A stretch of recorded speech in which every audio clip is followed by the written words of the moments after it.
It's not without price. He motions for another drink.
To like the bar into the bar.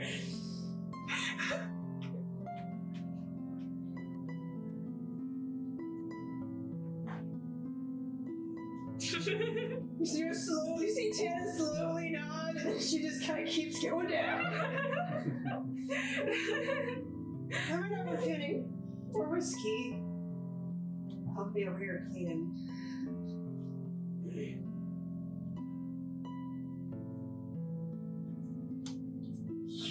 Lucius just like knocks back the drink and puts it down. No one says it seemed like the best idea. That was strange,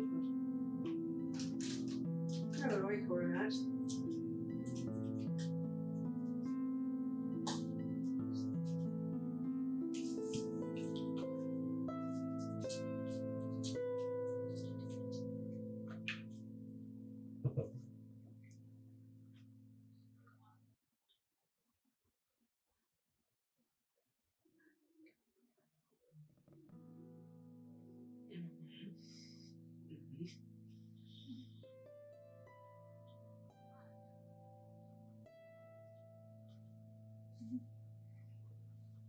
Wasn't a bad deal, Bree.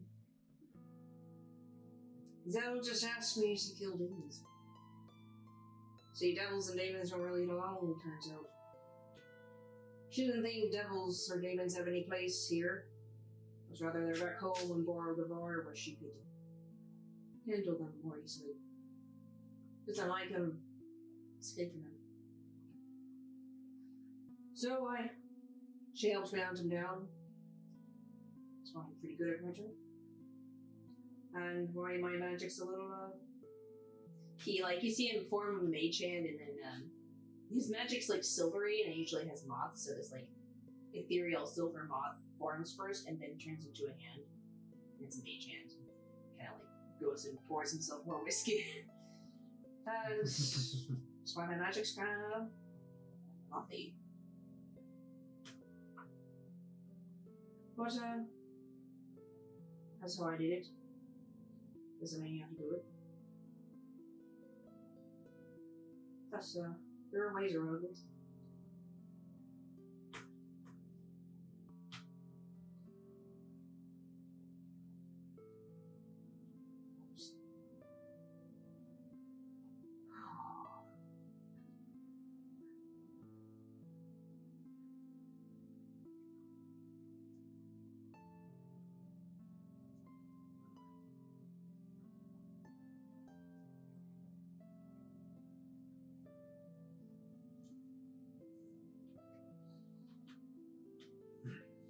Well, that's what's nice about devils. Foreign contracts. They're bound to. And he's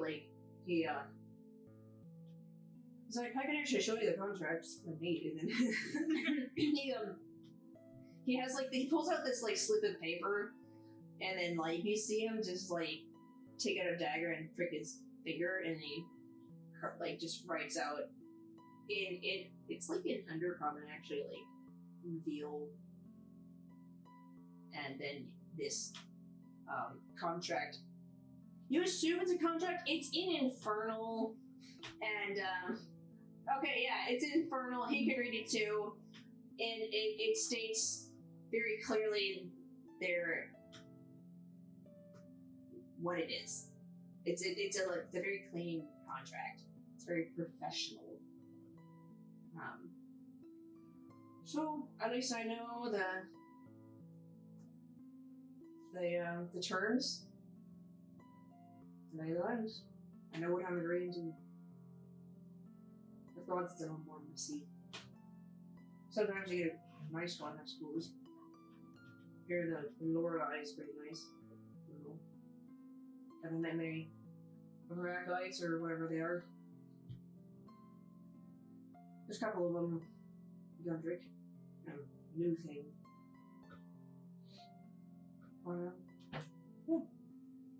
Okay. Then he just like rips the paper and the contract disappears.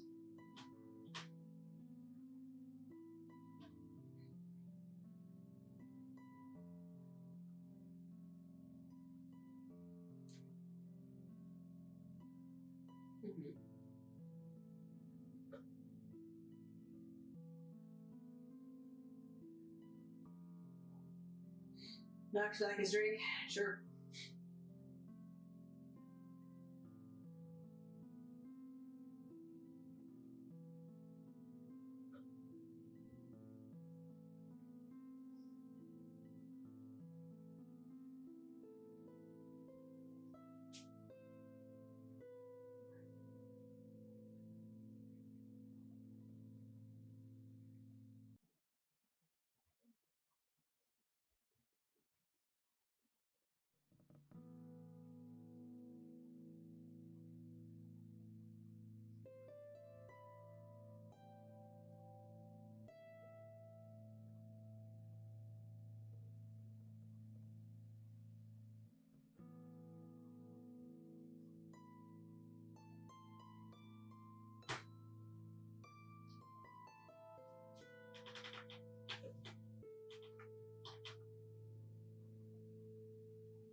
And you feel his hand go and hold yours. It's alright, lass. To be honest,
No.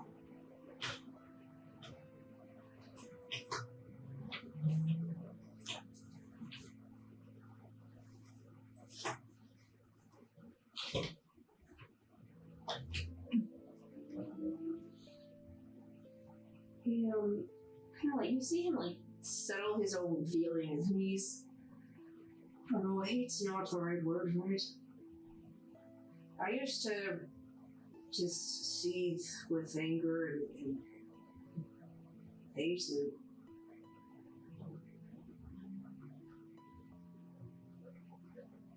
and my short answer is no. It's much more complicated emotion than that. Because I can understand why they do it.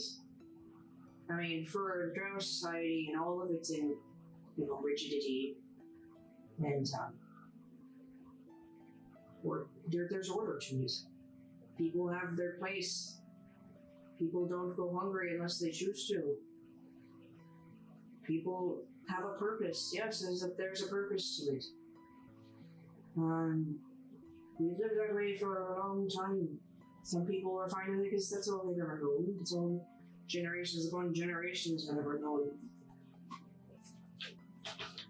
As far as Rioja herself, I feel like she's just lonely.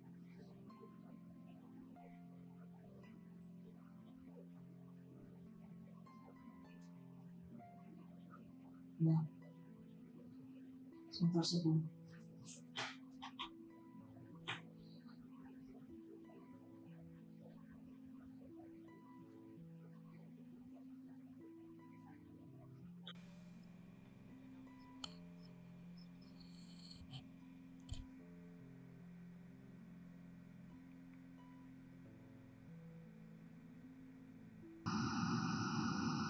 Well, you're amongst oddballs up here.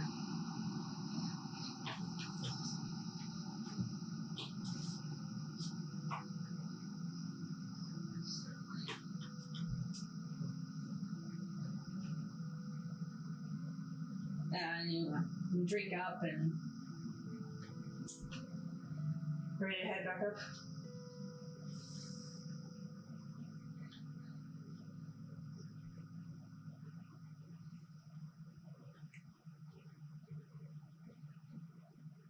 And he was getting up, and you could tell Lucius is like not super used to hugs, but he's not like opposed to it at all. Like 2 logs just like placed. Yeah, like she.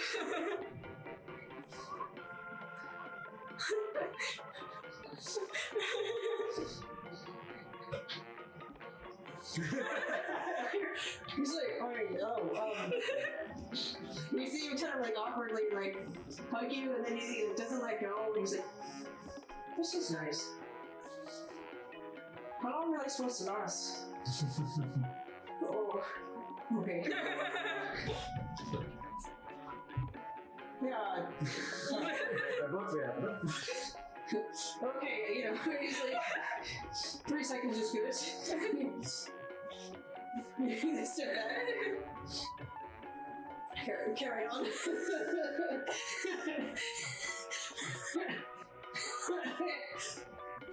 And then, yeah, he almost goes for a handshake, and then he's like, he puts his hands on her shoulders, and he just looks her in the eye, and he says, I love you, Lex. Know that, please.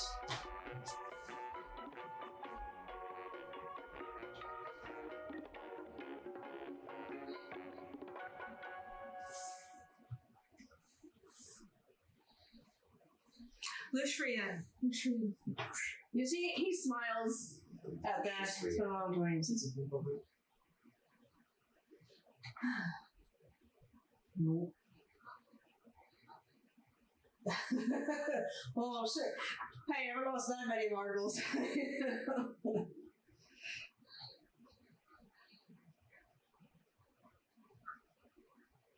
Oh shit!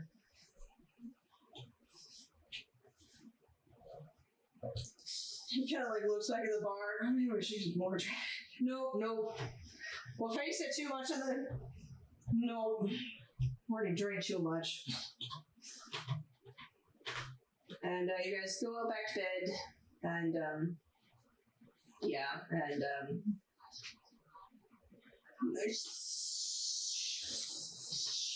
What was that? it's like early, you know, it's pretty early in the morning. Luna, you like wake up a little bit with them, and you're like, I'm back to sleep. I'm not exhausted anymore. Yeah. Right.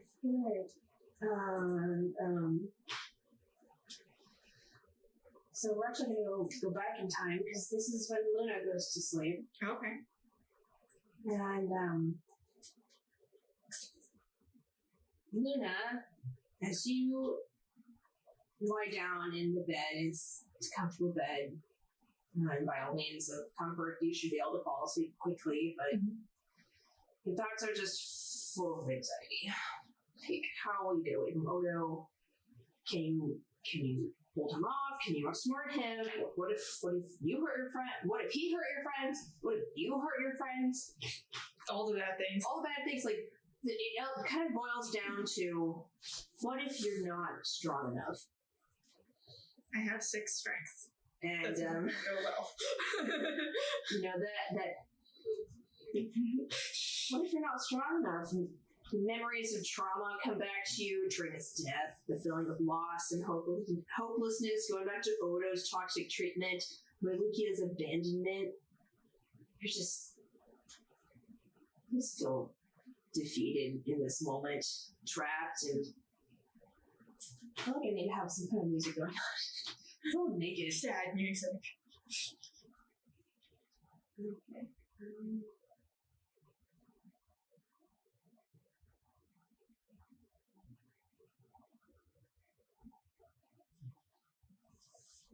This should be playing.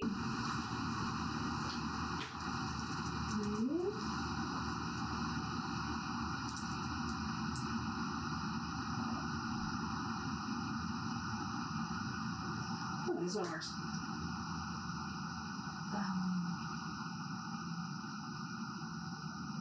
A growl reverberates in your head.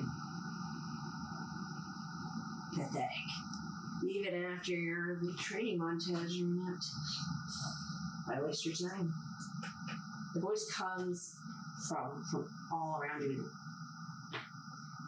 The dream's hopeless. You tried before, you failed.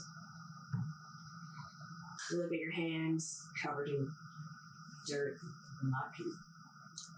Elongated nails and clawed. You'll never make it. You'll never make it the way, the Arno way. Never fit in anyway. Never measure up to Dad. Never be the druid Mom wanted. Never be the perfectly pleasant Lionel. Why try when you already have power? You've claws, you've teeth, strength. Why try a new way? After all, you stuck to being a druid. You beg my Lucia for your druid abilities. You remember the thrill of power. The sense of the hunt. The aliveness of being a werewolf. There's no words for it. You're free, you're no longer prey. And the voice swirls around you and says, give in. Become the hunter. The swirling voice signals to a point, become the hunter. Become the hunter. And you realize it's your own voice. And a second voice. A light permeates your mind. The image of a daffodil fills your mind. And suddenly you're in a field of them. And the words of your ancestors come back to you. The Arnolds have a daffodil in their crest because it symbolizes rebirth. The growl echoes in your mind. What path do you choose? Like playing the game, like, okay, I got 10 seconds. Timer goes dead.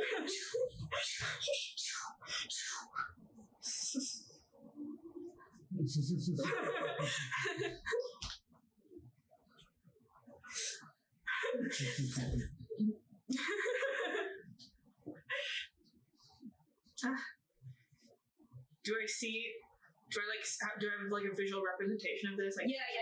Like, it's more of like a feeling. Like you can choose like to succumb to the wolf inside, or to go like beyond what you currently are and try to become the idea of the Arnell. Mm-hmm. So there's like the daffodil or the werewolf, I guess. Inside you, there are two wolves. One of them is a flower. One of them has a flower. Okay. So yeah, now I just have a visual of like an angry wolf and then a wolf like holding a flower. But like, I'm okay with that. Sure. So it's like she's trying to like just not become a wolf, especially now that she's like in a tight hotel room in a room with all her friends there. That could end really badly. If something happened right now. But so she's trying to think like, okay, how do I like fight off a wolf except with another wolf? So yeah, do I need to go get my It's really more of like a path to choose. I know. I'm just trying to think of like how mentally she'll do it herself. What like gets her to go on that path? Okay. You say that you like think about the safety of your friends and how that's important to you, and you think about like the training montage you did with Elfrida and your grandpa, and how they empowered you. How like initially like you didn't think you could do it, and how through reaching through them and you like overcame this thing that you thought was a weakness. Like for example, the bow. Like you thought you'd never be good at the bow, but they showed you how to overcome the weakness. And for some reason today, I just see in my mind BEAU, the bow. But yeah, it's just like she also kind of thinks of it as there's like Bee the hunter, but then she's like looks at her family and like their associations with the wolves, as well as like the association with like being a hunter, and then she's like, I can be those things and not be you, the evil one that is reckless and mean and kills my friends. Okay, yeah, so would you say that Luna again goes for the daffodil? Mm-hmm. Okay. And you reject the beast. And it lunges at you, but the field of your mind, basically like the daffodil blooms, and all around you have the field of daffodils, and the beast basically like evaporates in the field. And in this field, suddenly the memories of your failures don't seem so daunting. The weight of broken dreams is not so unbearable. You stand in that field of daffodils and turn around to see hundreds of glowing personages behind you. Great Grandpa Lionel with Elfrida, and people you recognize from portraits, your grandfather, your Uncle Wilhelm Maple, and a woman by her side. They reach out with their hands. They say, Luna, you've done well to know that you're never alone. And they slowly encircle you, and with their hands outstretched, they form a chain with like one hand going onto the shoulder of the person in front of them, and then they form a chain until it comes to a single person, and it's your Uncle Lionel, who puts his hand on your shoulder, and then he gives you a kiss on your forehead and says, "Take our love with you." And then you are washed over with this light and feelings of hope. And when you awaken, you feel empowered. You feel better. You touch the wounds on your sides, and the scratches from battle vanish, fading away with the golden light, because you now have lay on hands. Yay! That'll be nice. You are rested, and so you can get a long rest in. You have a really bad headache. Oh. Can I fix that with my own hands? You can try, but the headache stays. Oh, dang it. Never mind. So, next morning. The next day is Leicester Independence Day. The town goes on a hunt into the forest, and they bring large game for food. They bring it into town and roast it on a spit for all to share. You can smell it in the late morning after the hunters come home. Those who remain in town are baking breads and setting up a party. There's music and dancing, and the elders are officially thanking Tabitha, which Luna and Ellie know because she's in your druid circle. And she apparently helped them cleanse the land or something. And the center of town, there's a small stage that's been erected with a pulpit, and a few runes have been carved into the wood, and there's a small generator on the side that's putting off steam. And you can gather that it's a small magic generator that runs off steam. You can go over and examine it and see, like, you can add water. Leicester, you see flags adorning windows, and they're in front of the tavern. The colors for Leicester Kingdom are purple, green, and yellow, and it has the crest of the kingdom itself is a shield with a stag and a wolf on either side. The town has been apparently undergoing an agricultural renaissance. New crops from other countries have come in: peanuts, cotton, a variety of potatoes. And Ellie, you notice that more fields have been plowed. There's a new building in town. It reads Hillock Town Hall. Does the town feel bigger than the last time I was there? Yeah, it feels a little bigger. Like they're slowly expanding. And by the town hall, there's like this slate with chalk. It's like not a billboard, like a big announcement board, and it reads Tabitha's Guide to Agricultural Beginnings and Crop Rotation. And then, as you're reading it, the town hall door opens, and this big, burly guy comes out.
mud face. And I turn towards my friends and I'm like, thanks, guys. And then it's like kind of like kneading her arm as she's like. Luna's like kneading her arm as she has her arms folded because she's like, don't turn holes, don't turn holes. I would say you guys have met with Chaothy, and I think you'd have enough foresight to say, oh, let's use the disguise kit on Luna. So, whoever did the disguise kit on Luna needs to roll a dex or performance check to give us the... Can I roll it for myself? You can help each other. I have pretty performing. So, whatever. +5.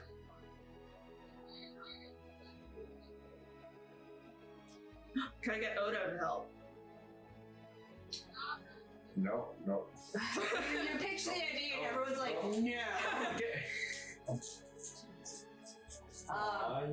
Order. Yeah, okay, yeah, like you wouldn't have been able to. Wait, are you forcing your brother to do makeup on your friend? Yes, apparently. I mean, he did go to bard school, so he would be actually good at it. Yeah, I just know Odo has like double-digit performance. So I just find it funny. Yeah, so, I mean, if you want to, we can say that, Chaothy,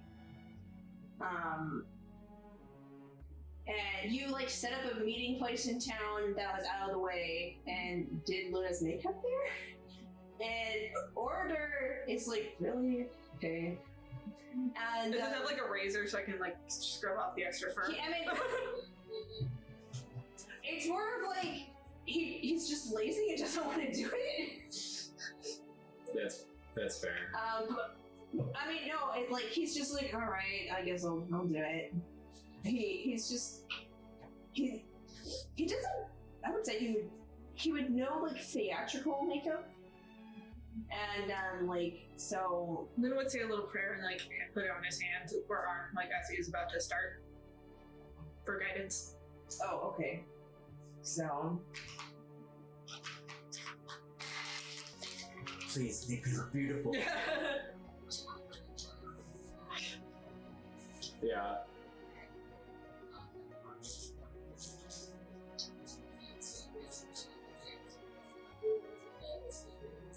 Do you even know what mascara is for? I like that a lot. It's like, oh, come on. Yeah. Yeah.